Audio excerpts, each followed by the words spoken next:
Hey everyone, welcome to the Rooster Teeth podcast. This week brought to you by ExpressVPN, Harry's, and the Rooster Teeth store. Woo. I'm Gus. I'm Gavin. I'm Becca. I'm John. What's that?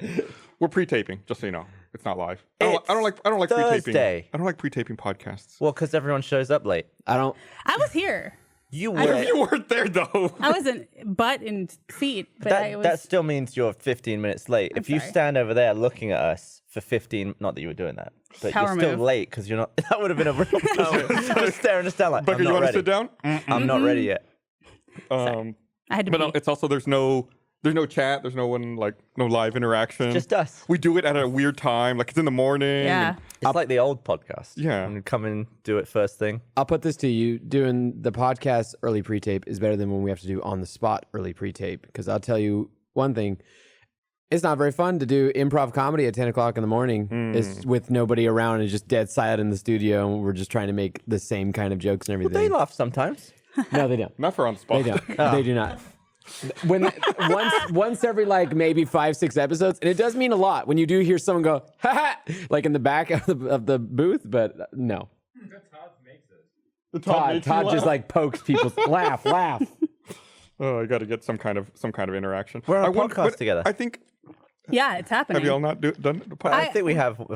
I mean, ages ago, but it's been a while. Usually, you are my replacement. Yeah. So the podcast gets kind of.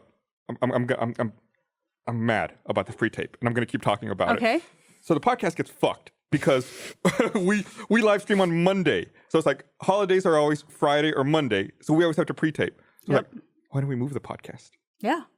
You think we could move it to another A day? Thursday would be great. Would it? I just heard like a bunch of buttholes clenching up. Like It would be impossible. There's no way yeah, we could there's move it. no way the schedule allows it at this point. I'd have to Be trade better, with though, someone. because I feel like after a weekend, nothing has happened in the week yet, and then you have to talk about it. And I can't remember the previous week because it's Monday. But So I would you feel- say off topic has the ideal time? Well, no, because it's still a Friday. They still have to pre-tape too. I think a Thursday. So you want my slot? I'm Yeah. with you on Thursday. Yeah. But I like Monday because stuff.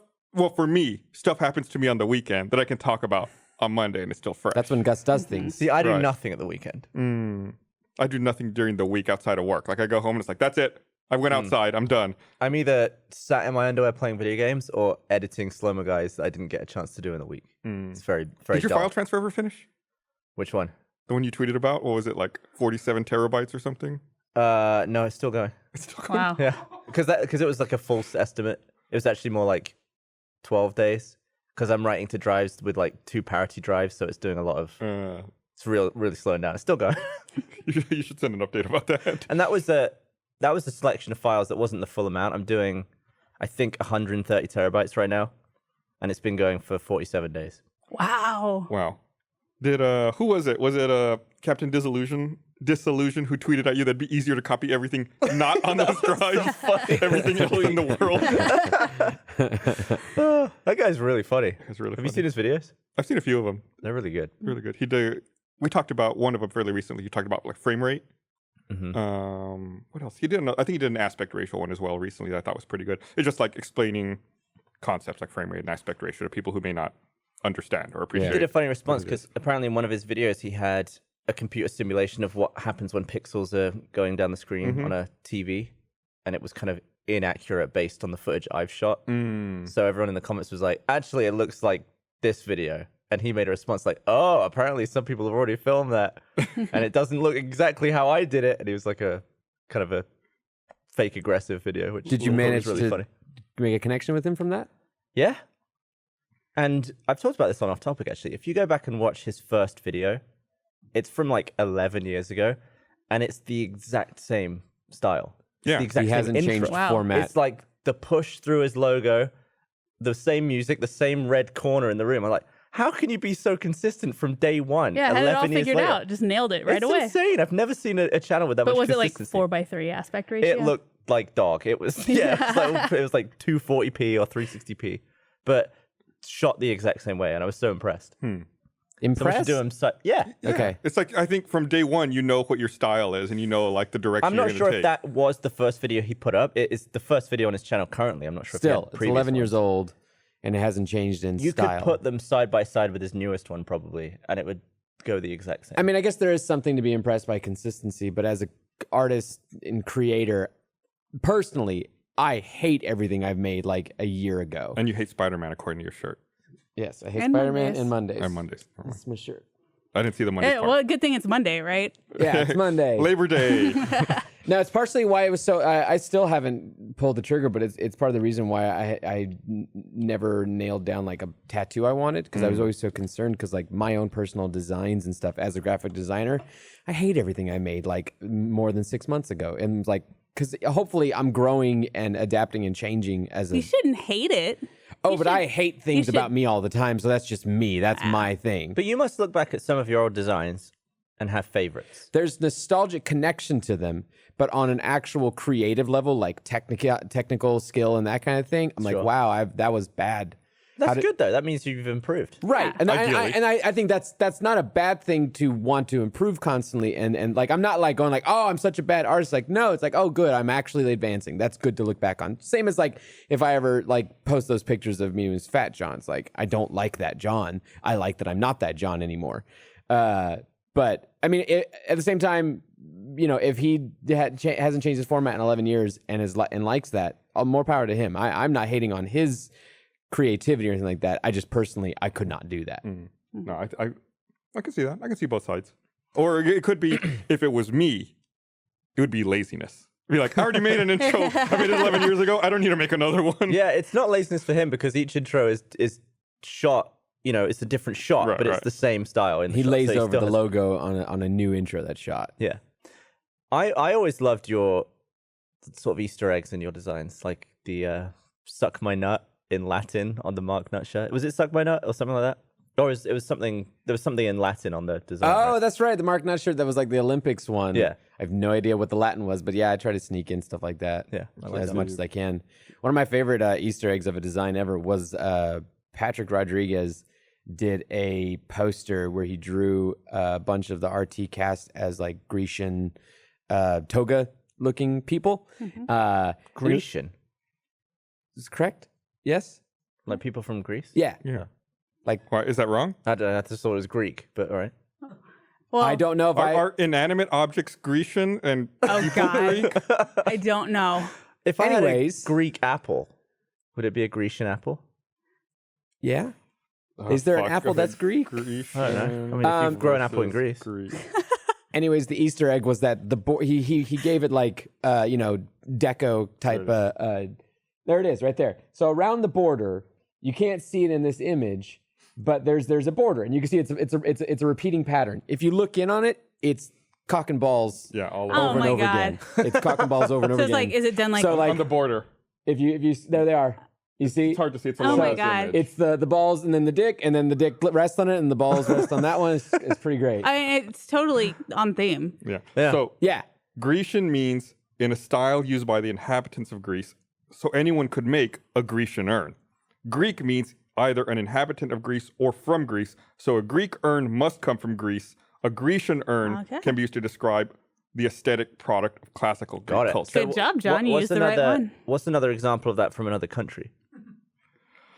Oh God. God. Like Germanic?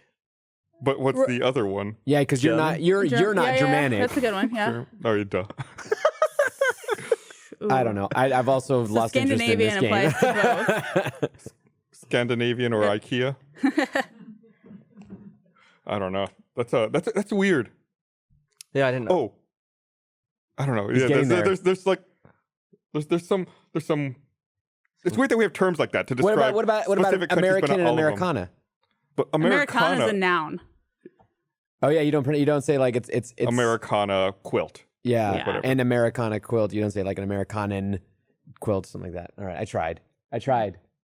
So you're talking about the Captain Disillusion having his intro for 11 years, and it made me think about other things that have been around for a long time. And I was thinking about Netflix the other day, and about their who was it? I think Ezra had a tweet about Netflix. Made me really think about them. And they've been around now for 21 years, That's wild. Yeah, that Shit. tracks. and they still, have plenty of physical media customers. And I thought that doesn't seem like a business that would be significant for them anymore, especially with Redbox and a lot of other streaming alternatives. But they just passed a milestone the other day, and they shipped their 5 billionth disc. Jesus Wow. Christ. That's so many discs. But at the fact that it's a physical transaction is what makes that remarkable. Like, I don't even know how many gajillions of things they've streamed, but actually the physical act, mailing someone something like taking that. a disc, putting it in an envelope, sealing it, and then putting it in the mail. Like, they've sent it to people 5 billion times, and then it's come back to them 5 billion times if you think about it. I'm sure it's exponentially less. Well, because people just lose them. Yep. Yeah, I'm surprised still at how many people still buy a lot of physical media. I'm not surprised that physical media is still out there. I'm just surprised at how big of a market it still is. I still buy 4K discs. And I get that. I totally get that because especially if you're buying the high end version of resolution stuff and you don't want to be worried about any sort of bandwidth issues that are going to cause a loss of quality. Totally get that.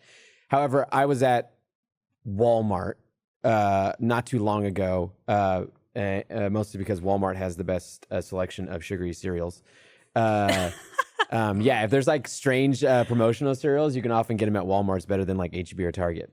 Fun tangent. So no, but I was in checkout line and I just turned back and you managed to take a peek at what other people are buying when you're standing there in checkout line, and this woman was buying a DVD, a brand new DVD copy of 1998's Godzilla.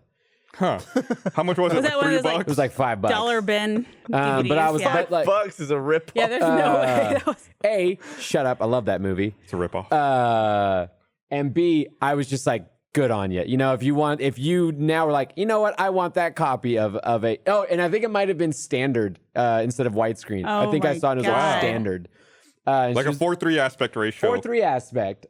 So she was buying that Godzilla DVD. Not a Blu-ray, just a DVD. Did it come with the Jamiroquai soundtrack? Or was that?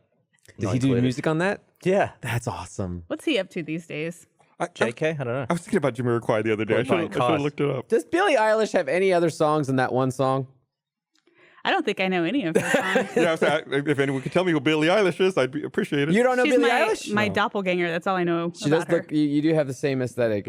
I just hear it. She's got that one song, and people love that song. Play it a lot, and she was on Hot Ones recently, and she's going places. I haven't heard anything other than that one song. So someone prove that she is more than a one-hit wonder. What fucking weirdos on Google? People are fucking bizarre. So I didn't know who Billie Eilish is, so I typed Billie Eilish into Google, and it says people also ask, and it's related questions, I guess, common questions about Billie Eilish. Sure. There's 4 of them. Is Billie Eilish mixed? What is Billie Eilish net worth? Does Billie Eilish write her own songs? What ethnicity is Billie Eilish? People are really hung up on this ethnicity question. Yeah, that was Yeah. Mixed race? Is that what they're asking? right. What does it say for you? Well, let me see. Gus or Gustavo? Let's see. Gustavo. No one knows. Cirola. No, yeah. No one Gassarola. Googles. There is. Okay. Oh, 4. How much is Gus Cirola worth? It's Gustavo, asshole. What is Rooster Teeth net worth?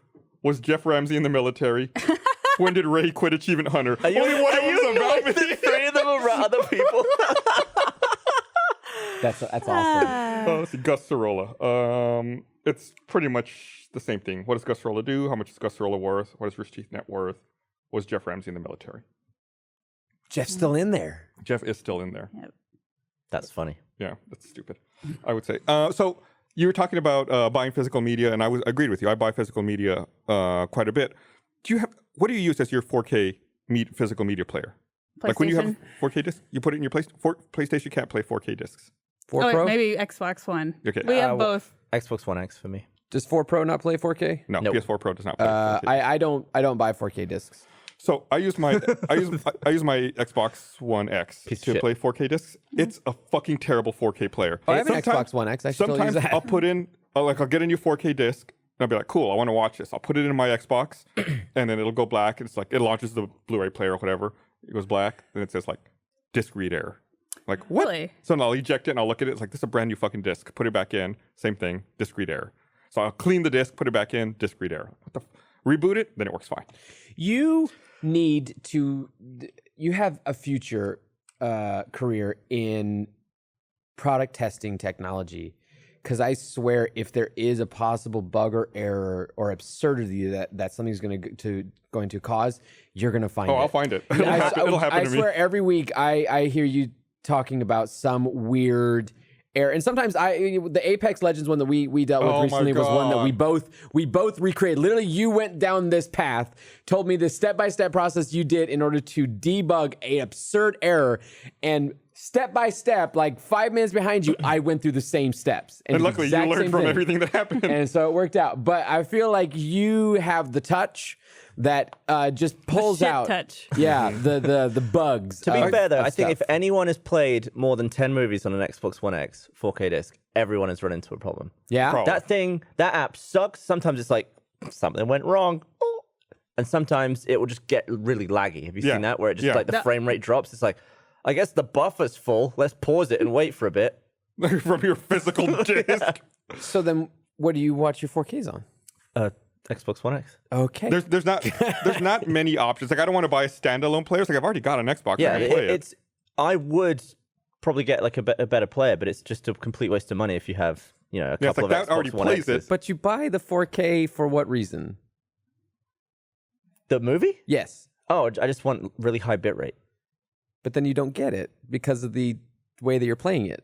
I get it. Once it's working, it can work. So I just have to jump through a bunch of hoops. What he's saying is if you watch 10 movies, one of them will probably mess up. Yeah. So Okay. most of the time, It's not every single time. No, it's just completely inconsistent pile of garbage. Gotcha. So you mentioned that Apex problem that I had the other week. It's pretty cool. I had a fucking World of Warcraft problem as well. WoW Classic is out, and I'm a glutton for punishment. We streamed for 7 hours the other day. We did. We streamed for 7 hours in WoW Classic. Then you went home and played again. Then I went home and kept playing. We actually ended the stream, both of us so tired, so spent, so done with each other and WoW Classic. You were done with him? We sat next to each other for 7 hours. 7 hours. That's a long time to have to hang out and play WoW Classic with someone else. We weren't like punching each other and mad at each other. We were just both like, I want to go do something else. I'd like to not be around you or anybody else at that point. Did anyone force you to stream for that long? Why don't you stream for like 4 hours? Because we're It seemed like a good idea until we were doing it. Oh, yeah. You watch, if you take just a snap of the first minute of the stream and the last minute, you will see the duality of man condensed into 2 clips. I'm so done. But yeah, we just want to stream for 7 hours.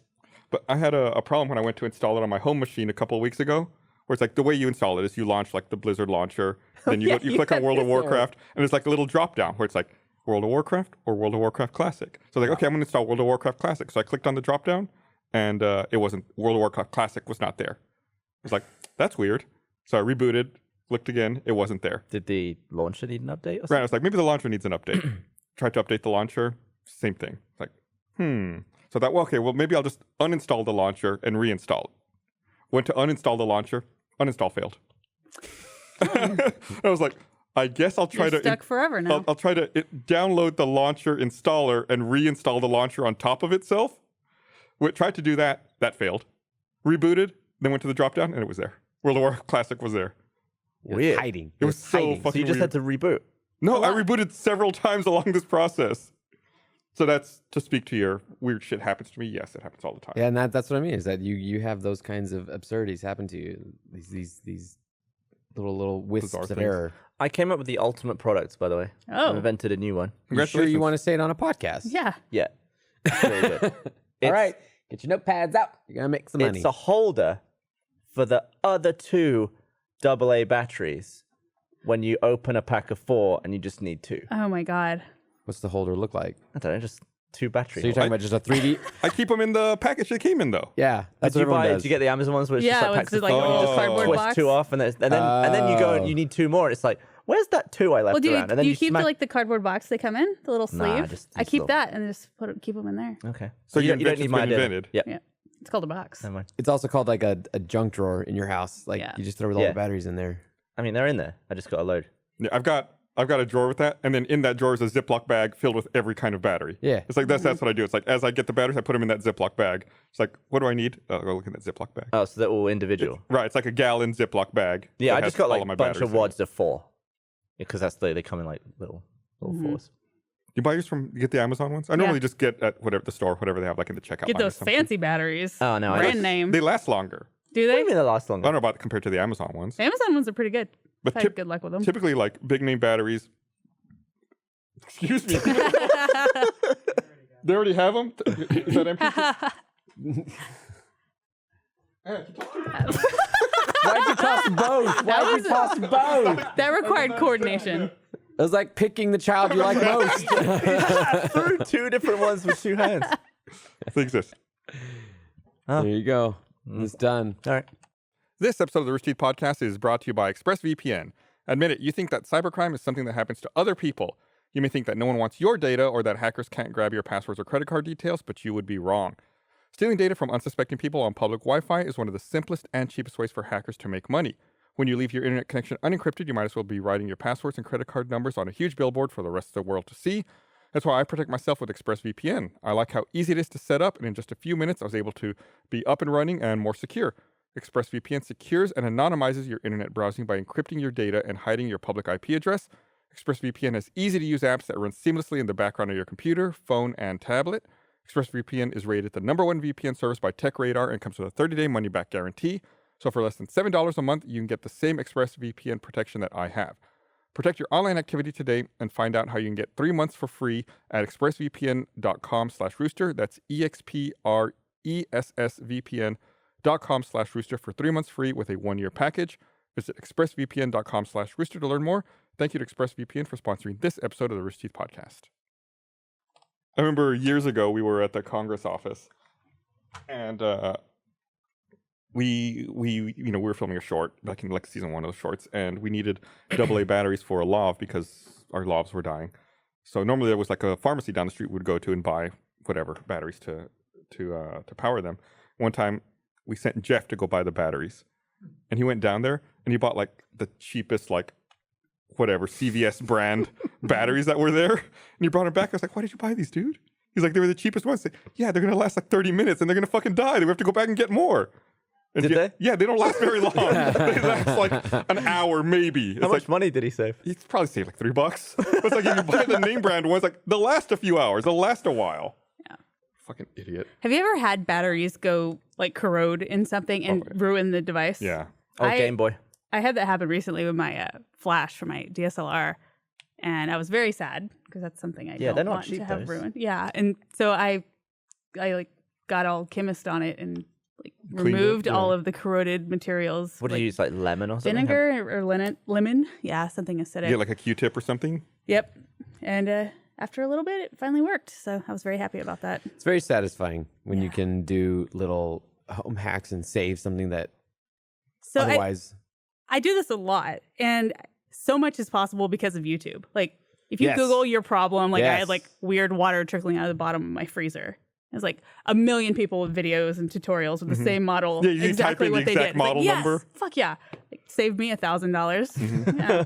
Yeah, I had a fridge. I used to have a fridge that had a water dispenser in it, and it's like the water dispenser quit working. So like I just put like the model number into YouTube, and it was like water broken. And it's like, oh, here's a tutorial on how to disassemble that part and replace. It's like a tiny plastic clip inside that was broken. It's like, go to this website, order this specific part number, which costs like $1.50. Then take out the old one and put the new one in. Talking about going down rabbit holes of YouTube and like those little pockets of YouTube that are interesting. I went down a weird rabbit hole recently. Full disclosure, I like to listen to ASMR on occasion. It calms me. I like it. And I don't know if other people who are like this, when you find like an artist that you like, you'll subscribe to their channel. And that's who you watch their videos every once in a while. And then YouTube, what does YouTube do when you watch a bunch of stuff? It recommends other things for you. So you get other recommendations every once in a while. You'll see some. And so I clicked on a ASMR artist recently because the thumbnail looked interesting. So I checked it out. I was like, this person's actually very talented. Their production value is really good. It's the interesting part of the ASMR thing that's changed over the years, just YouTube in general, is that, it's gone from like lo-fi to people doing like high-end production stuff with like lots of lights and lots of set and dressing and everything like that, and they do that kind of stuff. So I was like, oh, you're interesting. Let me see the rest of your channel, see if you have other stuff. And then every once in a while when I find a new YouTube channel, I'm always interested in like, what do people write in the about section? Like, like what else is there? And I looked, and she wrote a bunch of stuff about herself, but then she had other channels. I was like, you have other channels that are not ASMR. So I was like, all right, I'm gonna check out your thing. Now, keep in mind, her ASMR channel was fairly new, only had like 5 videos, and a few of them had gone viral and that kind of thing. That's what happens with those videos often, is that enough people like it, and you get like 200, 300,000 views in this channel, on this video. I went and checked out, she had a cooking channel. I was like, all right, I'm just curious. I've bought in this far, let's see what else. Went to her cooking channel. Her cooking channel was one of those YouTube channels that I'm amazed by, where she had, at minimum, like 50 to 70 to maybe like 100 videos she had made on this cooking channel. So she's invested a ton of time. And as I'm scrolling down these videos are like 9 to 10 to 15 minutes long, and they're fully edited. Like I clicked on a couple, they're fully edited, and she's trying to make thumbnails that fit the algorithm, everything like that. Views wise though, every single one of these videos, not much more than 500 to 1,000 views. Which is low to maintain a YouTube channel that you're uploading that much. And she's been doing this forever, for years. She's doing it. And I'm always, I kind of want to talk to people like that. Like, if you put that much energy into an endeavor like that channel, where she is filming these like vlog style and editing and putting all this time into it and getting nothing in return as far as like monetary value or anything like that, is it simply just the act of making these videos is the reason why they keep doing this for forever? It's passion. Yeah, that's amazing to me, that like to put that much energy into something on a platform that usually why you're doing that is in order to like gain notoriety and get some sort of monetary return, and she just nothing for the love of it. A lot of not a lot, but there are a few YouTubers who became big just from making videos for their friends to watch. Like Ryan's Toys review or whatever. They did it just to send videos back home to their family. Which I get that. That's very similar to Vlogbrothers. That's their origin story. They made an experiment of trying to see if they could only communicate to each other for, I don't know, I think it was like a year, only via YouTube videos. They stopped emailing, they stopped texting each other, and they only communicated via their vlogs. And that was their thing. And now they're a whole empire. But it's like a hobby for a lot of people. It's a hobby, but then like, how long did those channels you just named, how long did it take? Don't know. That's what I'm like. Usually to do it for years upon years. I feel like there's usually like one video, right, that just like blows up. Right. And they're like, oh shit, this is the model. This is what I do now. Yeah. But I get the struggle and the push towards it. Like even like Lannon's a good example. Lannon was someone who he was making, Let's Plays, and some were doing better than others, but they weren't viral successes every single one. And then he found his niche eventually and then exploded into the Fortnite guy that he is now. He got 1.5 million subs in 1 month. Oh my God. Yeah. You never, I'll say this, you never know when it's going to happen. Like we kind of had a similar thing when we started this company. This wasn't the first website we made. We used to make other websites, and we would get 300 hits a month, or, something ridiculously low like that. And we'd spend hours. Back then it was writing. There was no video on the internet. We'd spend hours writing and taking photographs of stuff, and it was mainly just to entertain our friends or whatever random weirdo strangers were on the internet. Yeah. And it's like we started making websites in 99, I want to say, and we didn't start Rooster Teeth till 03. So we spent 4 years just making stuff because we liked it. It was a hobby. We wanted to put funny stuff on the internet. It's also back then though, that the notion of getting rich from something like that was unheard of. Oh, that was crazy. Like, yeah. It was totally just for fun. Yeah. I had a Hi8 little camcorder, and I had this one friend. We would every single weekend for like 2 years just shoot videos for no reason. It never went anywhere. Would you still do that now? If you had the amount of free time. Yeah, if I had the free time, yeah. It was a hobby. Like my entire life was making content. We used to make just like jackass kind of videos. Of course. And I totally there too. Like I guess to be clear, I'm amazed that she's clearly doing this because she likes doing these videos and it gives her satisfaction and she's enjoying it. There's no other reason she's doing it for that. So that's fantastic. It's more so that like, I guess maybe in my older age, I'm like, I'm going to put time into things that are going to, return something back a lot more to me. But maybe that's because I'm becoming an old curmudgeonly grandpa. Nothing wrong with that. Yeah, I mean, says the poster child of that fan club. Yep. I appreciate that. I appreciate people putting the work in. It might also be just sort of a testing ground for her other channel where she's learning video editing techniques or something, and she just wants to apply it in a useful way. That's a great point, that she probably wouldn't have like gotten to that production value of the other channel without having like gone through all of that gauntlet with the cooking channel and that kind of thing. Totally get it. Yeah. Have you seen TPG's YouTube channel? TPG? Yeah, The Green Life. Just gardening videos. And he said the reason he started that channel was because he was working so much with YouTubers as part of full screen, all that stuff. Sure. That he was like, I should really know like how all this works. So he just started regularly making videos to sort of like see everything that's involved. And he still makes them. I think that's a brilliant reason to just to understand it. That's great. I don't know anyone in sales who was like, you know what, I'm gonna make a YouTube channel. Yeah, I mean, I totally understand that. Like I guess it's similar to I work out at the gym as much as I do, not because I'm going to get paid to do it or because I'm going to get some sort of prize in the end. I put that investment in because it gives me satisfaction in the return that I want. So I guess if like making YouTube videos without, garnering any audience that's going to go above what you've got now for the next like 5 years, if that still is giving you satisfaction, keep doing it. That's fantastic. Talking about YouTube and content creation and stuff. I think before we did this most recent podcast on Monday, I told Gavin something before we started that I thought was really weird. Whenever I see, obviously Slow-Mo Guys, very, very popular. Who? Slow-Mo Guys. And it's weird to me whenever I see other people like posting or reporting on a Slow-Mo Guys video, they'll have a headline like, guy slices arrow in half with a katana. And I'll be like, it's weird that it's Dan. It's Guy. Yeah. I know Guy. It's like, Guy does this. Man gets trapped in giant balloons. That's Dan. Yeah, I know him. It's always funny when saw you him a see few weeks ago. when you see someone written, it's like this is the first time you've heard non-contextually, of, yeah, like when Michael eats McRibs, it's like potentially insane man. Yeah, it's funny when you know the person. It's like, well, yeah, he's like that person's like right over there. I could go say hi to them. Guy is over there. So it's like a weird. It's like knowing who Florida Man is. Yeah. I'm friends with that was it. That's the exact one man.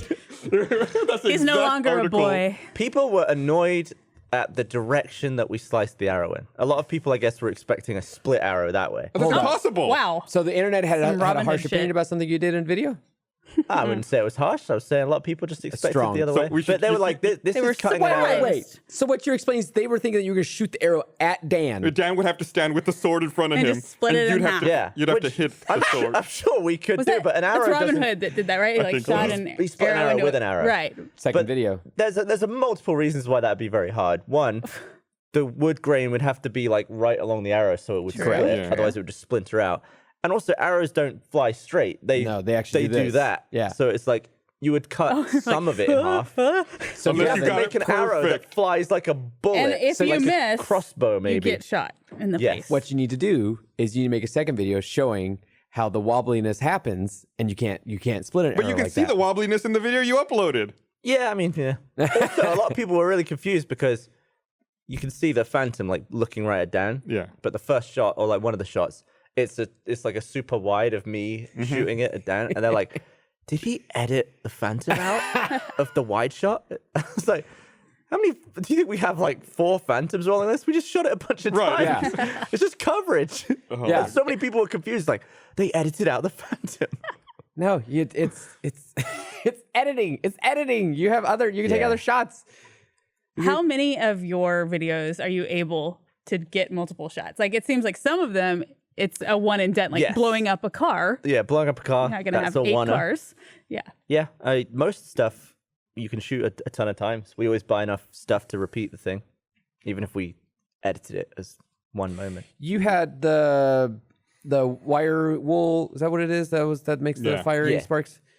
In that video, I think I must have watched that yesterday or something while I was cooking, and you had the sparks hit you on your leg, and they were hurting you through the fire-resistant suit. Yeah. Well, it's fire-resistant. It's not like tiny pieces of metal. Is that what it was? Is that it was? Just I was just getting hit by small shrapnel flakes of iron. I guess it was just steel. That was confusing me. It was like, wow, that suit did nothing. No, I mean it's not. I don't know what suit you'd probably have to wear some sort of thick mesh to prevent that from going. Like maybe through, those volcanic suits. Yeah, it was just for. It was mainly just so I wasn't bare-legged. Didn't really make any difference. Did it leave any mark or anything? I don't think so. No singeing. No, I think I'm all right. We were filming something the other day, off-site, not here at the studio, and as part of it, I had to move a Lime scooter, like one of those little stupid scooters, and as I was moving it, like the board part swang around and hit me on the back of my left leg, and I was like, at the time, I was like, ow, that really hurt. And then like 3 days later, I had this giant purple welt on my leg. You're a bruiser. I'm going to make an app where when something happens, you log it. So 3 days later, you know what that bruise came from. Right. I never correlate it, ever. I've got this cut on my finger here the other day. And I remember when it happened, like I remember what it was, but I know it's like, oh, I think that's going to cut me. And this morning I was like, yep, I got a little scab there. But I don't remember what it was anymore. I did a boo-boo during, I think it was actually like one of the nights of RTX when I went home and I just wanted to make some dinner and be alone, which happens at RTX. And but I went home and are you showing off your bruise? Is it there? It's not that. You probably can't see it on camera. Has it gone down? Oh, I can still see discoloration. Yeah. Oh, wow. Yeah, it's there. Is it shingles? It's not shingles. Is it shingles? You want to lick it? Yuck. No, I cut my finger, but I cut it so much, I actually took an actual like a little divot hole out of it. But normally, like, you cut your finger when you're cooking, you're like, that sucks. This time I didn't. I was like, I don't feel that at all. Oh, that's not a good sign. Well, it's because climbing, you build up, like, I don't feel a lot on the ends of my fingers anymore. Like, like my I don't feel much either. Someone zoom in closely on Gus while he says that.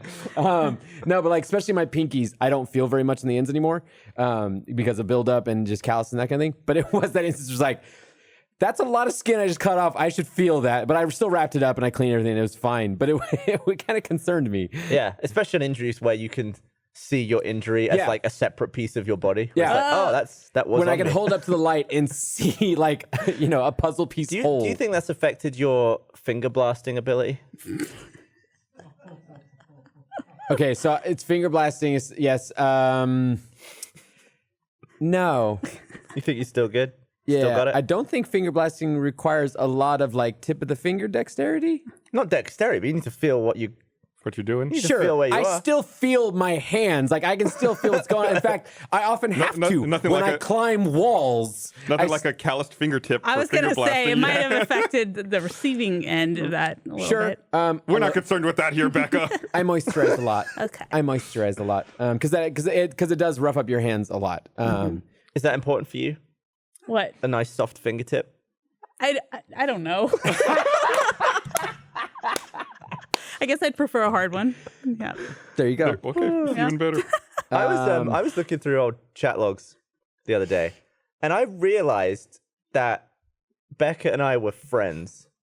This is a past tense I thought there was going to be more to that sentence. No, but I was like Becca's since my you started friend. working here, I like see you in the hallway, I'd be like, sup? Have a little chat by the thing. I don't do that with most people though, so. Okay. Yeah. But then I was looking back at these chat logs, it was like AIM and stuff, and I was like, damn, these go back a really long time. We used to talk all the time online since like 2005. There was like maybe like 2008, 2009. We would talk most nights online, and I've forgotten it. I'd completely forgotten that we had this like relationship before where we were like buddies and chums. I was like reading back through all the stuff that we used to talk about, and it's still me. Like I'm reading my responses. I'm like, oh yeah, I would say that, but somehow just forgotten all of it. Did you remember? It meant a lot. I mean, I remember talking to you a lot and always considering you a friend. I rememate like the essence of it. I don't really remember talking to you that frequently. It might be the first time I've ever forgotten the significance of a like we were friends and then we weren't drifted into just work acquaintances. We're not work acquaintances. How often do we talk in real life? That look on her face. You and I text pretty often. Yeah, but that's a more recent thing. Becca is legitimately upset at you right now. I know, but I would say now we're back to sort of where we were. There was a big gap in the middle.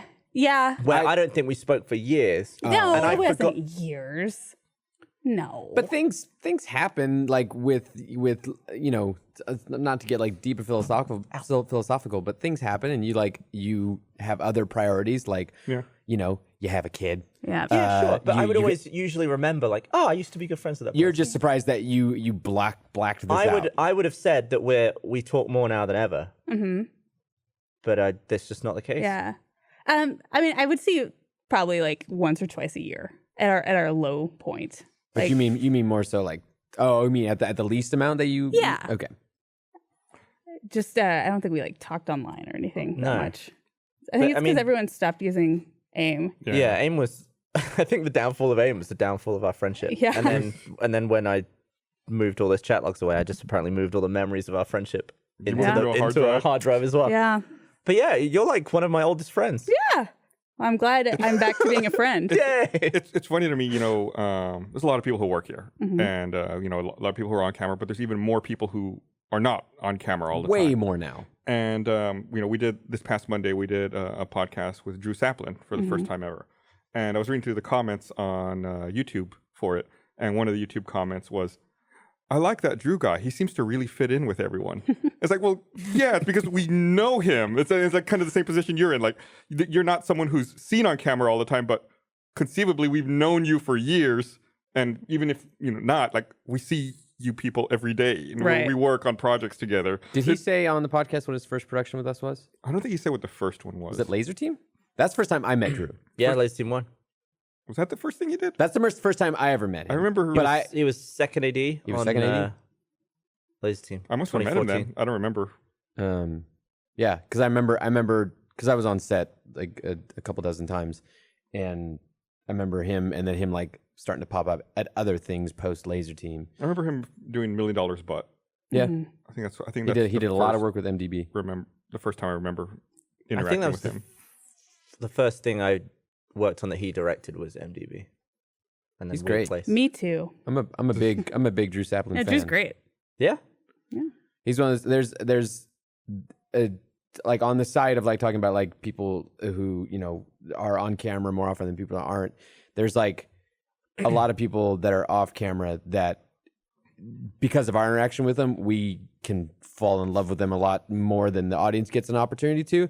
And those are the kind of people that's like, I just want to be able to I want to just push them out towards the audience. Be like, this is one of the funniest people I've ever met.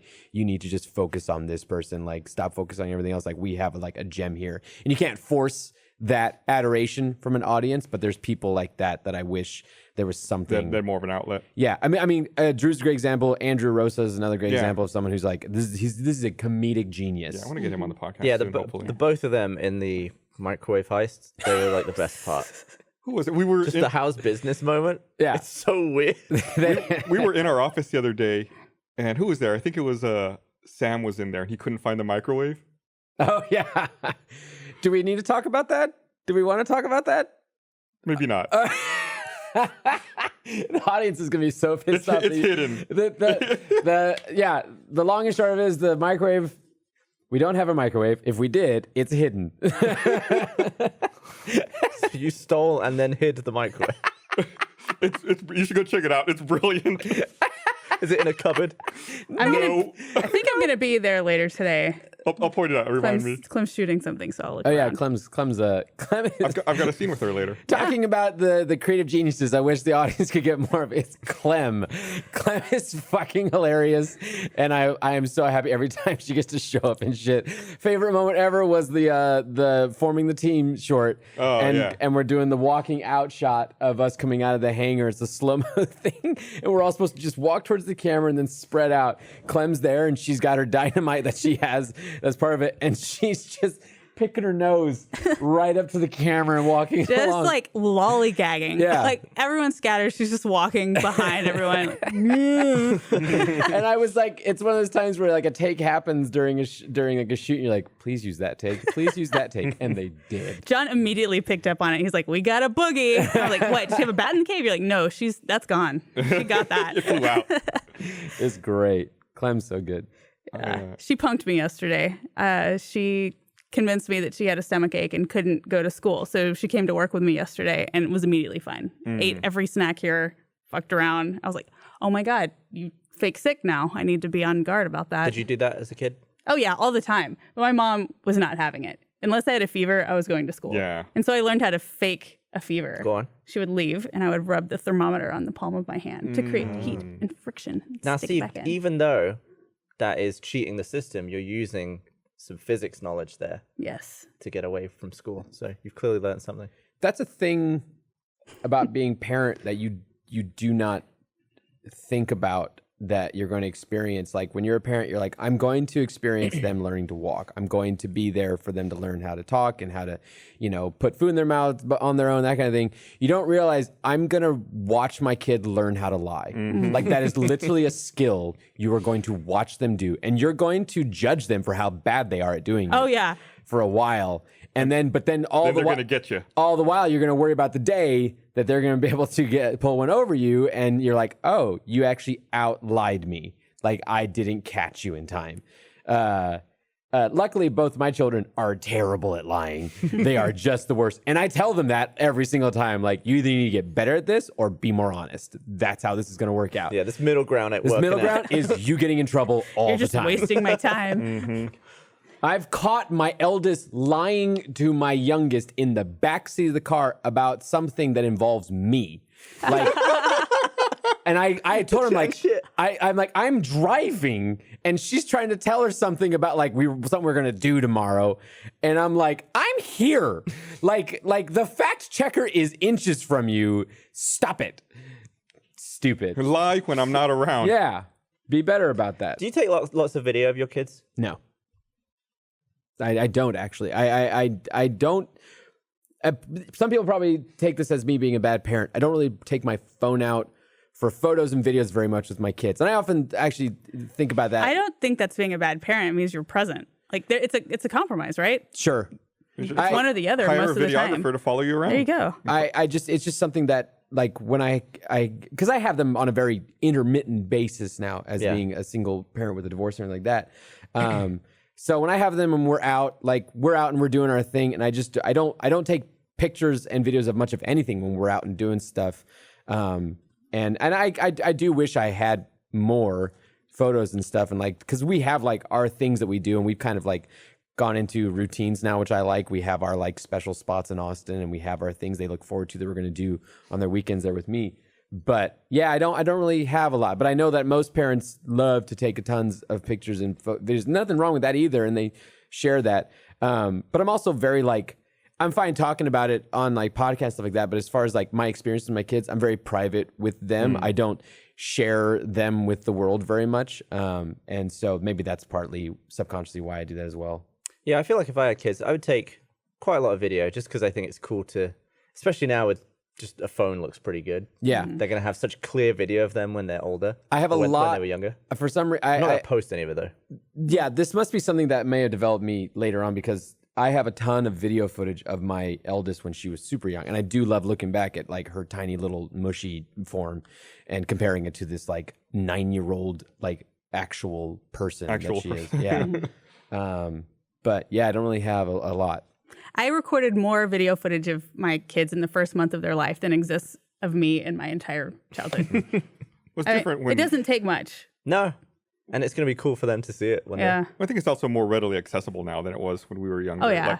Like try to find a picture of me as a kid. It's like, I mean, yet someone had to take a photo, develop it, And they also had get to it, and take then like save it. 40 to get the right one that wasn't blurry. Like all the pictures of me as a kid are garbage. Right. We went to Disney World when I was 4, and there are like 12 photos from the whole trip, and they all suck. Like you can't see; they're all dark. You can't see me in them. And I'm such an old piece of shit now that all my like baby photos have turned red. Oh You know, that thing where no! like all the Getting that cool Instagram vintage filter But there. that's the thing, is that the stuff has to last. Like something that's happening now with VHS and will happen over the next 20 or so years is that the what's on them, like iron oxide or something, the red shit that magnetizes, it's just coming off. Yeah. It's just falling off all VHS tapes Even around the world. Just sitting there. They're yeah, actually just losing because it. of age. And it's like, You use them, it's even worse. Yeah, digitize this shit now, because if you expect that to play in 30 years, not not good. that you'll have anything to play it on, but it probably won't. I've always thought it was really fascinating. There's a scene in, you ever watch Cowboy Bebop, the anime? No. There's a scene in Cowboy Bebop where I've watched 3 episodes. there's they go to do this mission or whatever, and they have to go talk to this this collector, this guy who runs a vintage media shop, and the guy they bring him a VHS tape, and the guy's in the show, the guy's amazed. He's like, can you believe this still works? This still exists? In the late 20th century, they would have magnetized strips and put video and audio on there, and here we are, with this device, and we still can watch it. He's like, it's so rare, and he's so. But that wouldn't actually be able to work, right? It might. It would. But maybe that's why in the show he was so amazed to find a working one. And that show came out in the late 90s, so it's like already seeing that far ahead and knowing this isn't going to be around forever. Yeah, it's weird that stuff that you think is solid has a lifespan. I guess everything has a lifespan, but like a DVD would last a lot longer than VHS. I assume it's nothing. Yeah, I mean, a VHS gets the tape gets drug out of the cassette in the VCR. Yeah, I think DVD might also have a shelf life eventually. Yeah, I bet it does. Yeah, but even if you're talking about like storing a digital video format, then you run into the problem of like, in 20 years, will there be a codec that can play this, or will this be so ancient that you have to find something old? Yeah, I have a big gap in, especially using. Well, I used to use iPhoto, like photos now, but the AVI support went. So there's like there's like all of my old videos work, and there's like a gap where I had some sort of Sony phone where it just took AVI, and then like an LG phone that I just can't play. You can put them like through VLC or something? Yeah, I have to get VLC, and it's just like, if I double click in photos, it just goes. Don't know. And I have to find the original file in the file. It's like, I'm just not going to play those files. So I'm having issues with like the high efficiency image format. Yeah. It needs to be more widely supported. I fucking hate it. It's just the fucking worst. Like Snapfish. I don't know what that is. It's like an option on the phone now, on iPhones, where instead of using JPEGs, it'll take HEIC photos. Safe space. Oh. And so they're like 1.5 megs instead of 10, right? So like, if you ever want to make a photo album, like a book, and print them, upload them straight to any service, it's not supported. Like, Google kind of supports it, and Apple, of course, natively supports it, but that's it. I've never even heard of that format. Yeah, I had to upload a photo the other day I forget why, for some service. So I took a photo of my camera, went to upload it, and it's like, not supported. I was like, fuck. So I had to open the photo on my laptop, export it as a JPEG, and then upload that. And then what happens then is it like strips out the EXIF data. I haven't ever successfully carried any of that over. Like, it overwrites the date taken, I think. Yeah, it's just this like in between phase where, like, even when they rolled out the video version, like the high efficiency video codec or whatever, it was working on the phones because that was what was taking that video. But if you tried to put it into Final Cut, it took them a long time to get the support for that. This is an unsupported video format. It's like, this is an Apple format, not supported by Apple. It worked in iMovie, though. It was just a nightmare for us because we do so much between the games on our phones, and I immediately switched to high-efficiency video codec, but none of the editors could use it for ages. That's terrible. Yep. It was anus. Yep. Yeah, when you say it's an in-between time, maybe. If HEIC and HEVC take off and become more widely supported. So that's what I'm terrified of, is that I'm now going to have all of these photos, like, they're on Google Photos, they're backed up, but if I ever want to do anything with them, am I going to have to download and convert them to JPEG? That's just, it's so many photos now. Ugh. This episode of the Rooster Teeth Podcast is also brought to you by Harry's. Humans have been shaving for over 5,000 years. Who knew? From flint tools to shark teeth to the first copper razor, we always knew that a great shave comes down to the simple, sharp, durable blades. Harry's is super convenient. You get the sharpest blade and it's delivered to you. What else could be better? Harry's is a return to the essential quality, durable blades at a fair price, just under $2 per blade. To keep prices low, they cut out the middleman. Harry's owns a world-class blade factory in Germany that's been making some of the best razor blades in the world for 99 years. Harry's is also a brand you can be proud of. 1% of the sales are donated to organizations that provide access to mental health care for men. And there's no risk for you trying them out. If you don't love your shave, let them know and they'll give you a full refund. Listeners and viewers of our show can redeem their Harry's trial set at harrys.com/roosterteeth. You'll get a weighted ergonomic handle for a firm grip, a 5-blade razor with a lubricating strip and a trimmer blade, a rich lathering shave gel with aloe to keep your skin hydrated, and a travel blade cover to keep your razor dry and easy on the go. Go to harrys.com/roosterteeth to start shaving better today. Join the 10 million who have tried Harry's. Claim your special trial offer by going to harrys.com/roosterteeth. Thank you, Harry's, for sponsoring this episode of the Rooster Teeth Podcast. They took Telnet out of macOS. Dude, okay. They took a lot out of macOS. They took a fucking lot out of macOS, and I'm so mad about it. They went through a phase of like each new operating system would be bigger, right? And then they went when it was like, hey, this new operating system, will save you space. It's like, yeah, but you took out a bunch of shit that I need. Yeah. What do you do with What's Telnet? Telnet? I telnet into Phantom cameras if there's like a... It's like a command line option to remotely connect to a server. Okay. So in his case, he uses it to. The amount of times where I've needed to change an option on a camera, but no one around me had the Phantom software or anything like that, I could just Ethernet into the camera and just do telnet commands. Okay. Because I, for some reason, remembered that I needed to remember those when I used to work. And now I can't do that on a Mac. You can install like the developer kit to get it. Does it have telnet? I think it does have Telnet. I'll have to look. But they also broke, I used to use wget. It's like a command line to grab a website.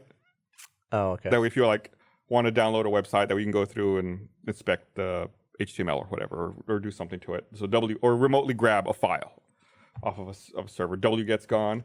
It's a fucking pain The thing in is, the ass. it makes total sense. Like, how many people watching this podcast have ever used telnet? Right. It's been a solid probably 15 years since I used Telnet for We used anything. Telnet at the call center all yep. the time. You would Telnet in a mail service to test if it was working. Yeah. It makes sense that it's all dropping off. Just real inconvenient for the old grandpas still using it. When I was younger, in the late 90s, when the internet was kind of taking off, I thought as time went on that everyone would become an expert in using computers. That it was just a matter of time and everyone would understand how they would be so pervasive that everyone would understand how a computer worked. And in my mind, it's like tech support will become unnecessary because people would just be able to do it themselves. Yeah. But we've gone I've never been more wrong. We've gone the exact opposite way, where it's like technology has now become a black box, where it's like no one has to understand how it works. It's just like you click on some stuff and some magic happens, and then you end up with the result that you want. I totally agree, because I was the young kid growing up who was the computer nerd and adopted computers as a hobby early on. So then became that young kid that people asked for help with, like tech support and that kind of thing. And I was always like, I cannot wait till all y'all die off, and it's just a bunch of me's walking around who have been grow up with this thing and understand everything like that. But it's not that. It's not. And it's the same with cameras. Like portrait mode on an iPhone is bloody easy to do. Yeah. But like you were saying about all like the old pictures of you guys as a kid, they're all like partially in focus and like exposed the wrong way, because to get a picture with depth on film, that would take some sort of photographic knowledge. Yeah. Plus also the cameras they were using back then didn't really have any control. And plus film was so vulnerable. Like once you had a good camera, the film didn't guarantee anything. So since we've entered the nostalgia portion of the podcast, Tell that. I read this really interesting article the other day, and it really got me thinking. It was an article about what was the first presidential campaign website, and I guess during it was a Bill Clinton Bob Dole debate in mid '96. At the very end of the debate, Bob Dole encourages people to go to dolekemp96.org, which is the first time a website's ever mentioned in a presidential debate. Fucking Bob Dole of all people. The website is still up. Yeah. Wow. With that URL, 96? With that URL. Is it dolekemp96.org. Is it as it was designed back then? As it was designed at the time. I gotta see What is the oldest pristine original website? Space Jam? Wow. You can see the size of the screens that used to display that from how narrow it is. Tell me it has a guest book that I can sign in. It looks like it would have. It's like so small. Is that using like the scroll text HTML, or is that It's got an animated GIF. Yeah, it's got to be animated GIF. Yeah, it's an animated GIF. Oh yeah, they stopped supporting scroll a long time ago. It's funny. Today's headlines is November 5th, 1996. It must be the last time it was updated. Wow, what a time capsule! But I guess apparently there's some. I don't want to say controversy, but there's some ambiguity as to whether or not this is actually the first presidential website. So it's the oldest one available still, but apparently Bill Clinton also had one that he launched around the same time. But Bill Clinton was also using like listservs and chat rooms and other forms of the internet to try to communicate with voters. But it's weird how it's how long ago has that been now? 23 years? Oh, 23. I was always impressed when websites just wouldn't ever change. There was a website I used to use for cheat codes called gamewinners.com. Yeah, remember that. And it was the same. Like I probably used it for a decade. It never changed. It still looked the same, like beige and blue text. Looked like shit. What about GameFAQs? GameFAQs has been that same way for a long time. I appreciate how GameFAQs has maintained its like minimalist style and how it does stuff. It looks a little updated, but it's essentially the same. But when you look up like a fact, it's like they would always do like that. It was a text format. It was a text document. It was great. That's what I happened wanted. to cheat codes? I feel like the games don't really have them. Microtransactions. That's what happened to cheat codes.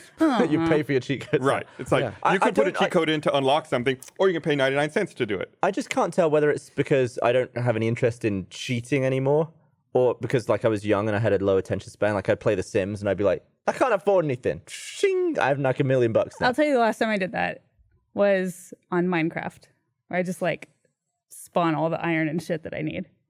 You just went into creative But mode Minecraft has creative mode now. No, but it was also playing on our own server where we turned that on. Last time I used a cheat code was I Dark. guess Sims still has cheat codes though. Sims definitely has to. Yeah, but I guess if I played The Sims now, I wouldn't want to cheat. I'm trying to figure out if it was me as a kid who just couldn't be bothered. I figured out you could. Well, it wasn't cheat codes. What was it like? What was it called when you downloaded a program? Pirating? No, but like A crack? There was like a crack, like but not even a crack. It was crack like it was like something that ran in the background of the game that would modify the game as you played it. I can't remember the name of the word I'm looking for, but I Aimbot? like an action replay kind of stuff thing. like that. But it was for Dark Souls 2. I figured out you could do with Dark Souls 2 on PC. There's like a thing that could give you like unlimited souls if you wanted. That was the last time I cheated, just because I was getting so frustrated with Dark Souls 2. I was like, I just want to get through this game. So I was like, give me souls. Yeah, I didn't even finish the game. Give me souls. Nowadays, a lot of games allow you to change difficulty on the spot, which I think has gotten rid of a ton of use for cheat codes. God of But a War, lot of cheats were really fun. It'd be like, hey, you can have infinite ammo on a gun that you're supposed to have like 2 shots with. like what? Like a rocket launcher, you just like. God of War literally has a mode that the description of the difficulties, and they have the one that's like, I just want to watch a story. And so like it's like they recognize that you want to turn the difficulty down so low that enemies die so easily just because you just want to walk through the game and experience playing the a God of game War like story. a movie. I can see why people would want to do I that. do You that still every get now and then. achievements in those environments? I don't know. I don't really Did a follow. fungus get that achievement? You can, but then sometimes what they'll do is they'll layer in other achievements, like you have to beat it on this difficulty or higher or things like that.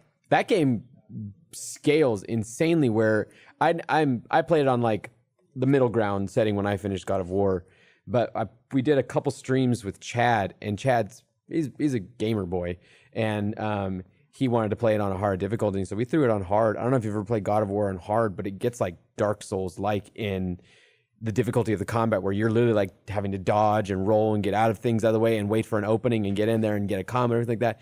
It scales up insanely. Yeah, I think I played on the one down from the hardest, and then I got real stuck on that last Valkyrie. I can't imagine, because I played the Valkyries in the middle ground, and I was like, this is as hard as I can make this ever, and I'd never be able to beat these characters ever.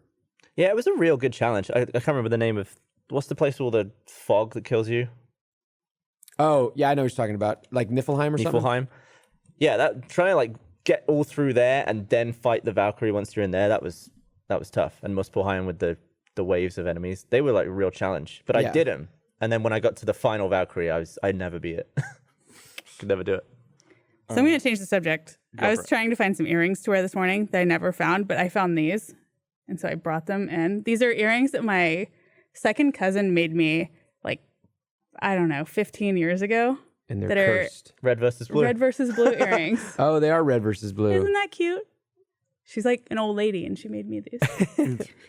I was talking with our Rooster Teeth Twitch chat yesterday while I was playing some more Warcraft, and we got on the topic of like what got people into Rooster Teeth, because that like story has changed a lot over time, and like a lot of people were throwing out red versus blue, and that was obviously like a origin story for a ton of people. Me, that was how I got it. I mean, we were just talking. Who I blew someone's mind when I said like you were not hired to be achievement hunter. You were hired because of your work in Red way versus before Blue. Achievement Hunter. Yeah.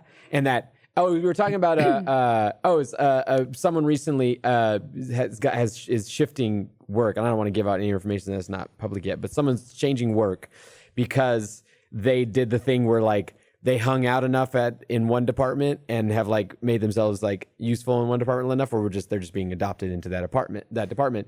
Similar to how you just were like, when you got hired, you were put in the corner out in the what do we call that area? The dungeon. The dungeon. And you went, no. And you walked over to the Achievement Hunter office and sat down there, and then you just kind of were absorbed into Achievement Hunter. Yeah, I mean, I was mainly back when I first started. I was on the podcast because Bernie wanted me to be on that. So you're talking about when you like became an official employee. And I would help out on. This is a Ralph Hablanedo. Yeah, but what it meant is that I just had too much downtime, and when I wasn't making Slow-Mo Guys, I was in the dungeon and I just wasn't really doing anything. Yeah. I don't remember you sitting in the dungeon. It was probably for less than 2 weeks, but in the end, I waited for Mike, the intern Mike, who was an Achievement Hunter. He went back to Canada, and I was like, all right, I'm taking this desk. I'm just going to sit in here. One of the first things I did in there was I went in and I was like, does anyone need anything editing? And Michael had just recorded a rage quit. Yeah. So I was like, I'll cut that together if you want. And he was like, sweet. I hate doing that. Yeah. And I just made a rage quit. And then I made an MLB Let's Play with Jeff. And I was like, I remember that It's one. still one of the funniest Let's Plays ever. yeah. And then we're just like, I should probably just sit in here all the time, not in the dungeon. But that was like telling that to someone that you were RVB is what you originally worked with us on a contract basis, essentially. I was never hired to be an Achievement Hunter. Yeah, that blew their mind. But I was talking with Chad about like what got people in, and we were so funny you mentioned Rage Quit. Rage Quit was like for a huge section of Rooster Teeth was the reason why people found us, because it was like one of those breakout hit shows. Yeah. They all stood alone. Yeah, there was no buy-in. Right. You just watched this screaming boy. Man screams Yeah, at I was video gonna game. say, This that's the man headline, screams at video Screaming game. Boy. I assume it was very polarizing. It was like, this guy is loud and awful. I'm out. Or this guy is great. I want to see him. I want to see the other things this guy is in. And that's how we pulled in a lot of Achievement Hunter. Yeah. That's how we pulled in. I was nothing to do with that. Yeah. So Michael pulled Good in job, Gavin. Good job. You did it. Which Rage Quit was it that you edited? Do you remember? I want to say it was a Rainbow Six Vegas one. I think he had his face. I think a lot of the Rage Quit was him trying to put his face on the character, I think. Oh, him Whenever trying to that use came that game feature of the face mapping that it had in Vegas. I think it was just mainly him trying to take his own picture. Is that the same one that you guys later on made Let's Plays We of did and a put your play faces pals in into? it, Yeah. Bit of full circle. When did that come out? Is that on Let there? me look. How old that Rage Quit is? I'm looking it up. This is our great internet. I would also cut things that other people made that didn't want to edit. So I would cut Game Night because that was just Caleb making footage. I thought Jeff capturing it but didn't want to edit it. And 7 years ago, February 2012. yeah, that was the month I moved. Do you enjoy editing? Yeah, I still edit all my own Slow-Mo Guys. And you do that because you want to edit your slow-mo guys? Oh, there it is. I've tried. That was my entrance. He's so quivery. Who is that? I want to know who's behind him. It's Jack. Is that Jack? Yeah. Oh, that's right. He sat It's on mirrored. that side. Yeah. It hit the camera, mirrored the room, I think. Yeah. Yeah, he was in the corner. Yeah, so I mean, I had done stuff with Achievement Hunter before that. I would do guides with Jeff like years before, like in the Congress office. But I guess that wasn't what I was brought over for. A different phase in the Achievement So Hunter life. you did a lot of editing for Achievement Hunter then, was what you were doing a lot of. Yeah, when Achievement Hunter started, I would also do a bunch of like data entry on the website because it used to list all the games. Yeah. I still have those files where I was like downloading the game box Forgot about images. that. Yeah, and you'd have to. Oh, God. I did like 200 of It was those. so much work. Do you know the last Minecraft one you edited? Because that was you. King Gavin. What a way to go out. Yeah. Yeah, then we yeah, it just got to the point where the people on camera didn't have enough time to edit anymore. Yeah. And the system that's happening at Achievement Hunter now is exactly what it needs to be in order to create a pipeline that can output what it needs to output. Right. Yeah, it gives us all a lot more energy to be in content. It's a lot more expensive, I assume, to have a whole room full of other people cutting you stuff gotta- together when we used to do it ourselves. He's got to produce a lot more videos to make up for it. Yeah. Make up in volume. We have a few editors that help us do stuff. Not help us, they do stuff for us in the core area. And one of the guys, Neil, who was in Achievement Hunter as far as editor originally.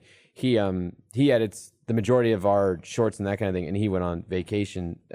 So that meant that a lot of the editing responsibilities were kind of spread out to like, if you wrote or directed this thing, you might be editing as well, which because most people over in core have that, shared skill. Like a lot of us have editing background. And so, yeah, a lot of people over there are like, it's almost like if like your support group went on vacation and like Michael was editing Rage Quit and Jack was, or Ryan doesn't edit GTA anymore. He used to edit but GTA. he did for over 100 episodes. Yeah, that kind of thing. I think editing is important. It makes you a better.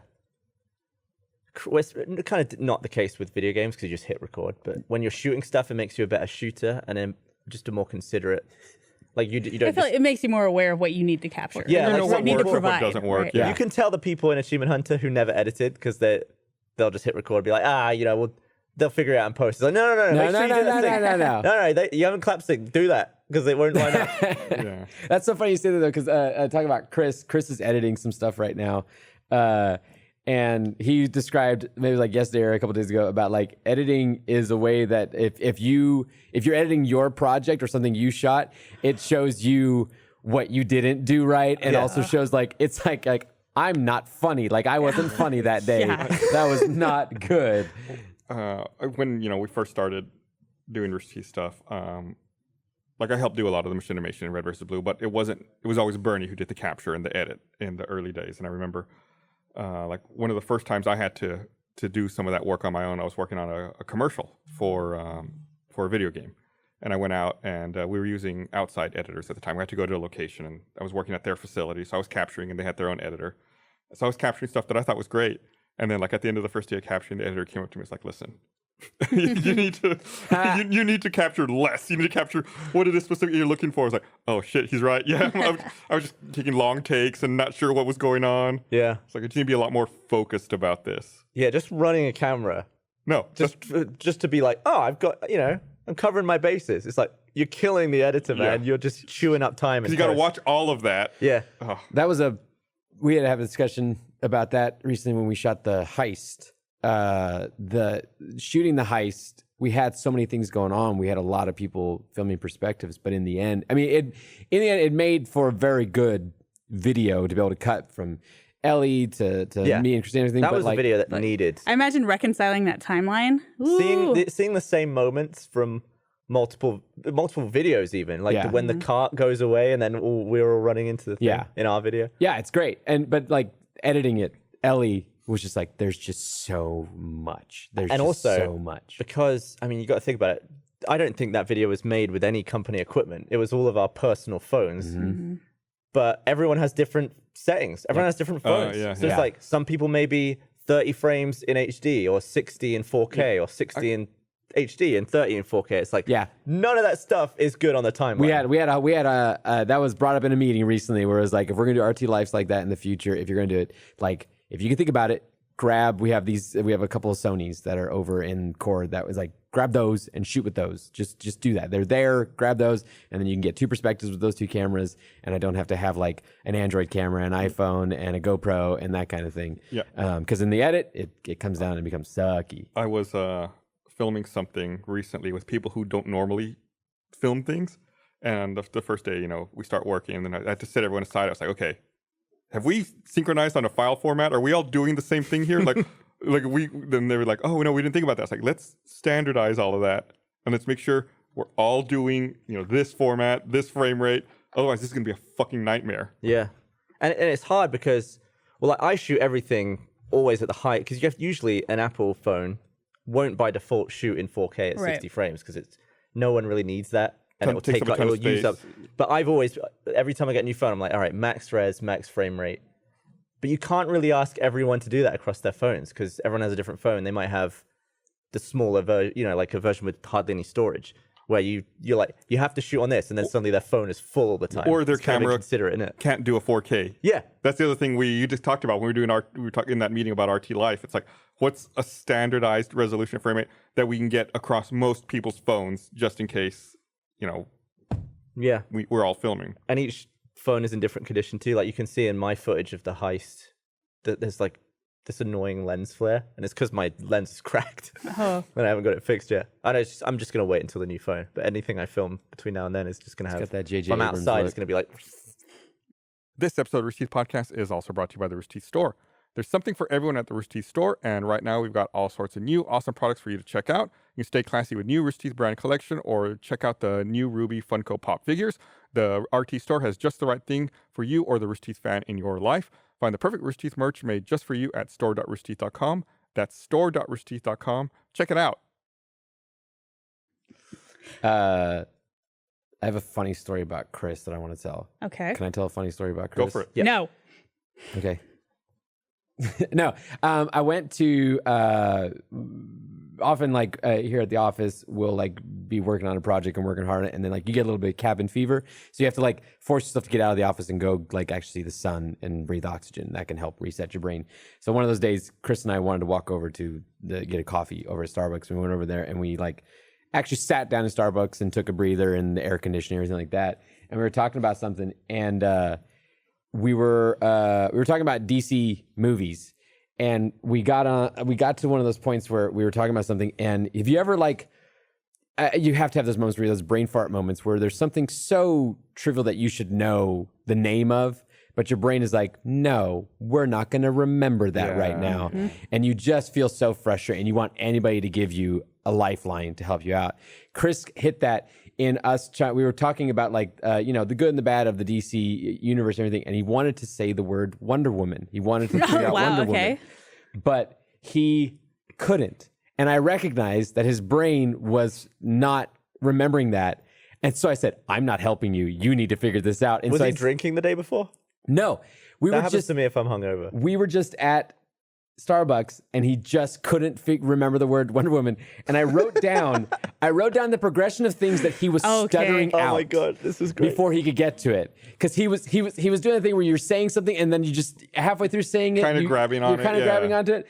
So he was like, Captain Woman, and it's like, no. Wow, girl. And then he went, America, no, it's not that. And then he went, Superwoman, and I was like, nope, you're not there yet. And he even went down. And he was like, Aqua, no. He's going through all the elements. And then he got closer, but he couldn't get it. He was like, invisible jet. And I was like, yes, keep going, sweetie. And he got to, he went, Amazon. And I was like, yes. And he still took like another minute. He was like, Wonder Woman. And he finally got it out. It's so annoying. Yeah. Like, what chemically is happening there? I don't know. I have that happen with names 20 times a day. I have an issue. The worst example of that I ever had is once I was sitting in a high school class. I think it was my high school English class. And I don't know why I was thinking about this, but I'm sitting there and I had to turn to, I had a friend of mine who sat next to me. And I turned to him and I said, I know this is a really stupid question and I can't get it out of my head, but what was Hitler's last name? Yeah. And my friend looked at me and he was like, are you serious? I was like, I just can't think of it right now. It's obviously Hitler good. Smith. There's a thing I don't know if I have this. I don't know if I'm totally diagnosing myself with something wrong. But there's a thing called anomia aphasia, which is like the inability to remember like names or like to be able to identify someone. And it's gotten to that point with me where I will like, if I don't say your name every day or so, there's a good chance that in the next day I will forget it during that day and will not be able to recall. Like there's been coworkers that I work next to, and my brain goes, for the next hour, you're not going to know this person's name, and you're going to have to deal with that. And I hate it so much. Worst time it ever happened was on the spot, and I've told this story before. We had Paul Scheer on, and at the end of the show, often when we have a guest, I like to say thank you to the guest for being there. 5 minutes before that happened, my brain went, we're going to forget his name right now. God. What did you do? Oh, panic, for one, internally, and grasped for whatever I could, found the name Paul Scheer somewhere, had no confidence it was his actual name. Out, had no confidence. Nope. I said, I went, you know what? We have to commit to this and just hope. And I said, Paul Scheer, dying inside, 1,000 deaths. Cameras cut, and I went... And I just looked up, Oh, like, my okay, God. That's his name. That's his name. He was great, by the way. He was so good. Such a good guy. You should have just reversed image searched him, just taken a picture of him and see what Google comes up with. Okay, like an augmented reality overlay. Just use the AR thing on the Google Pixel. The first time I ever met Trevor, I went over from the bungalow where I was working. I was told, go find Trevor in Achievement Hunter. He can help you. Sounds like a in the small walk from there to the Achievement Hunter office, his name became Nathan in my brain. And so I walk in, I'm like, hey, Nathan, I'm Becca. Nice to meet you. And he's like, what the fuck? Like, he had no idea who I was. He turned around and was just like, who are you talking to? That's so good. He just thought you were some crazy. He looks like a Nathan to me. Sure. So Could be a Nathan, I guess. Generic white boy? Yeah. Let's just start calling him Nathan. and I still to this day feel Oh, we very have bad another, about we have that. another Nathan, though. Yeah. Oh, we do have some- Nathan. we Yeah. have a few A new Nathans. Nathan? Well, no, there's already No, a Nathan we have here. a Nathan that works here. There's only one Trevor. Let's not double up on names if we don't have to. Yeah. Sure. We got too many Johns already. Are the two Beccas here? No. It's two Gavins. I'm the only person here who Gavin. has, I think, other people that here have the same name on this podcast right now. Wait, Oh, what? there's another Is there there's another Gavin? The thing that I just said? Yeah. I don't listen to you half the time. I just try to tune Honestly, you out. we've come through this. It's very hard to listen to people on the podcast while you're on it. Yeah, because you're trying to think of things. Yeah. That's something that I've recognized in doing Twitch streaming with Rooster Teeth, in that the majority of the people who are over in Core who are on the streams, they don't have a background in doing any video game content, Let's Plays or anything like that. And so, not that I have an extensive one, but I've done it for a while. I've personally streamed for a while. I've done some random videos with Achievement Hunter, talking about Rage Quit. That was one of the first videos I did with Achievement Hunter. And you kind of like you don't realize that that's like an actual skill. Like even what you guys do with all your Let's Plays, the ability to play games and also talk, make banter, tell stories, and that kind of thing is a whole coordination of the brain and your and your hands, everything. And if you just go suddenly into that, I always found that it wasn't actually difficult to talk and like try and fit in. It's more difficult just to shut up and listen. So you're not just blindly spewing random crap that you're doing in the game over the top of everyone else. And when we have new people come in, sometimes they're the loudest people in the video. Yeah. It's like back, like ease off. You got to learn to collaborate. So that's what improv was really good for. I did that first round of classes with everyone. There were a lot of exercises about listen, shut up, don't say a word, let them finish, and then repeat what they said back to them. I think when you're on a mic or you're in front of people, it's easy to just start like, I need to fill the space, I need to fill the time, and just start going and talking or doing something. It's one of the hardest things about doing the live podcasts at RTX and stuff is that you kind of have to keep the flow of conversation going. And most of the time you can't hear people. If someone's talking at you and they're telling a long story, it's fine. But if they just interject with a joke, chances are I'll miss it. And I'll go back that and watch. linear I'll be like, process too. right. Or yeah. linear I'll have to go back layout. and watch and be like, what did that person say that was so funny? And I'll be like, oh, that was funny. And in the moment, I'm just like, huh, and I just have to keep going as if I've heard it. Yeah. On the spot's the same because we do in the same hall at RTX, and it's just a giant echoey room. Yeah, I wish that we we're had all the- facing out, and then all the noise is coming back to us in Right. like reverberation, and it's like I don't know. I would love to wear headphones on those, to be honest. Okay, we'll do it. It's even worse year. for on the spot because we've taken over sometimes where people get up and they go in front of the table that we're all at and perform out that way. So I'm seeing the backs of them. I can't even watch their lips. I can't take anything, and I'm just hearing fragments of the scenes they're doing. What I want to say is that my life is really hard, and I really need It's you guys' tough. help. I need your help. So we talked about this. I'm going to totally change the subject here. We talked about this right before the podcast started. I had an epiphany the other day. Well, before I get to that, there's something else I want to mention. So I said I was reading the comments on the last podcast on YouTube, which just came out yesterday on YouTube. And I saw that thing about people said that Drew really fit in. But I read another comment that really got to me, and it's made me really nervous and self-conscious now. Is it about you? Oh no. They didn't know it was about me, but it was about me.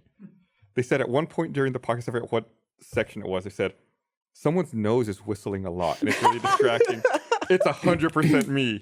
My nose whistles, All the time? not all the time, but a lot. You need And to it's doing moisturize It's in doing there. it right now. We Can't can't You hear can't it. hear it, See, I but can't the hear it. audio listeners, whoever's listening on audio, probably just heard it. So now it's like whenever someone else is talking, I make a conscious effort to get away from my mic and to not have my nose right up on it so that you can't hear my nose whistling.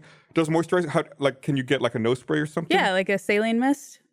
That will help Okay, you. I gotta do that because it's What terrible. if you just slightly see them open while you talk? I think it's the whistle's up here, like in the bridge. And sometimes I'll be sitting at home, and if like it's quiet and the TV's off, and like I'm sitting there and Esther's on the couch, she'll turn to me and say like, does that not annoy you? Oh my I was God. like, I'm sorry, you can hear that? Oh my God, I thought it was just me. The shit you pick up on when you're living in that close of quarters with someone for that extended period of time. Like, Okay, so many idiosyncrasies that I didn't know I had that Michael's like, stop rubbing your tongue on your bottom retainer. Stop it. I'm Because like, he can hear it? No, he sees me like you do it? do this all the time. And I am now so painfully aware of how often I do it. I do it all the time and I can't stop. I can't. I had an ex that it was anytime I touched any of my facial hair, anything. My brother, just that's doing his. this, or just like playing with your mustache. Like, I might as well have just been throwing rocks at her. Oh, it didn't work out. It didn't work out.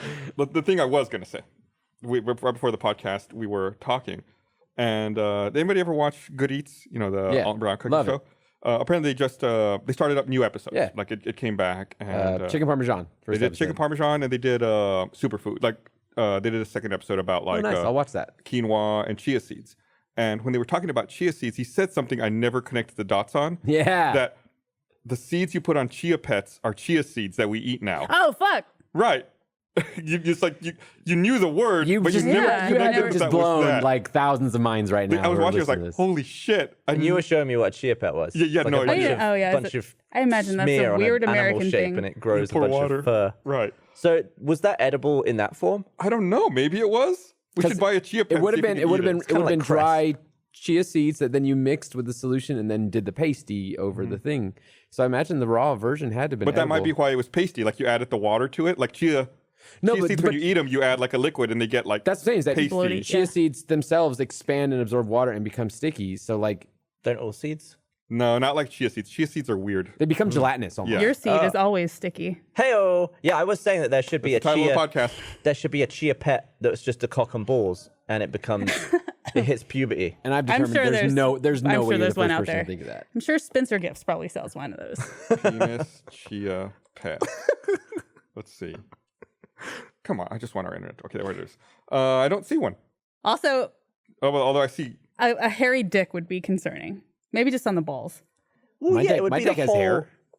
Your dick has hair? Yeah. How Oh, far chia down the dick. shaft? I mean, like it's got these random ones that go up higher than I really prefer. I mean, I shave, Oh yeah, no, there's like especially in the undercarriage. yeah, the underside of a penis can get pretty hairy. Like where it meets the balls? I always figured that was just like ball No, residual. it goes from the balls up the shaft. Wow. Yeah, there's hair. Have you not? Not the whole Michael's way. Okay, grab a penis. Michael has no hair. Lift it up. Oh, he is a It's like- hairless man, yeah. isn't he? Oh, is he? Wait, down there even? Well, I mean, he has hair, but like he doesn't have to shave. He has like 15 whiskers. So you've never just upsided a dick and had a look on anyone else? It's been a long time. Well, You don't forget? Have you forgotten penises? I mean, I try to forget some of them. yeah. Okay, I'm just like I'm just It's not like and like it's like I not always like figure a it's just like a halo, ball. like the top hair, the like pubes, and then yeah. I figured it like circumvented the dick and then went down the balls. yeah. I mean, it's not like a big mound of pubic hair on No. the penis. It's Like, it's more of just like It's not like a sheath. It's like not a a sheath. gradual. yeah, it's like tapering off, but it's not like a hard out. But on I the did. balls It's to so the, funny you like, bring where this up because I manscaped and everything like that. But I did have a moment recently where I found a hair that was like higher than I've ever seen. halfway up your dick. I was like, that's a little high. Let's back off here, guys. Okay. But that's like par for the course for me in that I think that because of my chemical treatment that I constantly have to do for myself, where I lather testosterone in myself every single day of my life, that I've gotten hairier and hairier and hairier. Most guys actually do. Like, there's a lot of guys who get hairy and hairy, but it's like because I've gone from like hairless wonder as an adult and now like 30, coming on 35, like I've got a lot more hair than I've had before, and it just is not going to stop. And I'm like, is it going to stop if I stop doing my treatment? Is that what's going to work out? Because it's a lot. Yeah, where will it end? I don't know, because like I used to not have like hair on my upper arms, but like I've shaved, but you can see it's growing back. Really? And like this whole arm will get shaggy and everything like that. Like I would say now you're hairier than most people. I used to have like only a little like patch of hair on my chest, but now like I've got like good amount of chest hair. I'm not Gavin, like you are, you know, fucking Chewbacca, but you're not fucking Chewbacca. Maybe that's why I've noticed the base of the penis hair. It's been, there was a time where I was like having a little trim, and I was like, I guess I have to trim there. Yeah. That's interesting. Just sort of lift it up and That's go down fine. the bottom. It's fine. It's not a big deal. What about you? Bottom of the penis hair? Yeah. You gotta be careful. I don't know if it's any. I guess it's more on the bottom. I never paid attention to like the distribution around the shaft, but I guess that makes sense. I always found it strange that from underneath, the balls look like they're like halfway down the penis. They're What? halfway. Wait, what do you mean from Halfway underneath? up? What person? Well, just because the goochal bulge is like behind the balls, but it is in the same shape as a penis. What? So I like, need a 3D rendering of what he is explaining I guess right like now. look at a guy from behind on all fours. Okay, come here. Okay. look at From behind. Okay, so you're hanging. You have the hanging balls. But there's wait, like so- an area behind the balls that is. So if a guy is on all fours right here, and I am viewing him from this perspective, and just viewing flaccid penis and balls. How So do it's just- I back out of like the conversation? udders. I'm not even speaking into a microphone as I do that. This is how you back out of a conversation. I read a crazy story the other day. Apparently, there was a fake U.S. embassy that was operating in Ghana. I don't remember how. For about a decade, it operated in Ghana. A decade. Yeah, and they were issuing At that point, you're not a fake U.S. MC. I think you become one. they were issuing Common fake law. visas for people to come visit the U.S. And they had so the way it worked was they operated in this building, and another business in the building was like a textile manufacturing. So they had sewing machines and whatnot. So when people would want visas, they would bring the passports in, so they could take the passport apart and then re-sew it together using the industrial sewing machines that they had in the way that the passport's actually constructed. And they would issue fake visas that were almost indistinguishable from real visas. So when they would give them to someone, they would come to the U.S. and since it looked the same at point of entry, the person who inspected the passport, the visa, thought it looked identical to the real thing, and they would let them into the country. I stand by what I said. They were a real embassy at that point. Essentially, it was in Accra, Ghana. So It was, and the U.S. government had no idea that it was operating. I guess, and they finally realized it and shut it down. Like it's one thing to give out fake visas, but to have like a fake almost storefront. Mm-hmm. Well, surely there were no Americans working there. So how would they have thought it was a real embassy? I don't know. Maybe I've not. if you've never visited an embassy and that's your only interaction, maybe you think that's fine. Like I they guess. suspect But black every time I people. went to the American embassy in London, I would always have to interact with the Americans. fake embassy did not accept walk-in visa appointments. Okay. Instead, they drove to the most remote parts of West Africa to find customers, advertising their services through flyers and billboards. Oh, okay. They would shuttle the customers to Accra, rent them in a room in a hotel nearby. They Wow, would that's a shuttle lot the of victim to investment. and from the fake embassy. Yeah, it was crazy. Wow. You just made me think of a realization I had that I swear connects to what you just said. But it's like it's on that subject of like the designation of something being legitimate or illegitimate and that kind of thing. And it was, hang with me, it was watching the live action reboot of Aladdin, which I did not really like the majority of the film. But there came a point that they got near the end of the film where they were recreating a moment from the cartoon that made me see that moment of the cartoon in a different light. And it was when Jafar now has the lamp. Spoilers if you haven't seen Aladdin. He has the lamp and he makes his, I think his first wish, which is he wishes to be Sultan. And in the cartoon, Genie, does this whole thing and all this magical dust happens everywhere and the Sultan's clothing comes off and everything like that and puts it on Jafar and Jafar becomes Sultan. They do it in the movie and they do similar same thing, but for some reason, because it wasn't cartoonish or anything like that and you saw real people, it made me realize, how is he the Sultan now? Like He what? just has clothes. He because wished for an then all the outfit. soldiers go, oh, he's the Sultan. I'm like, but they didn't like get all magicaled. Like there wasn't like a bunch of like dust or anything where they're all like hypnotized now and like they didn't rewrite history. It's just he's still And like, then like 5 minutes later, they're like, "Oh, you're not the yeah. Sultan." And then in the remake movie, the captain of the guard, after being beseeched by Jasmine, goes, okay, yeah, he's Sultan. Like the original guy, I gotta follow him. It's like, So I would say in the remake, thinking about it now, I never really thought about that.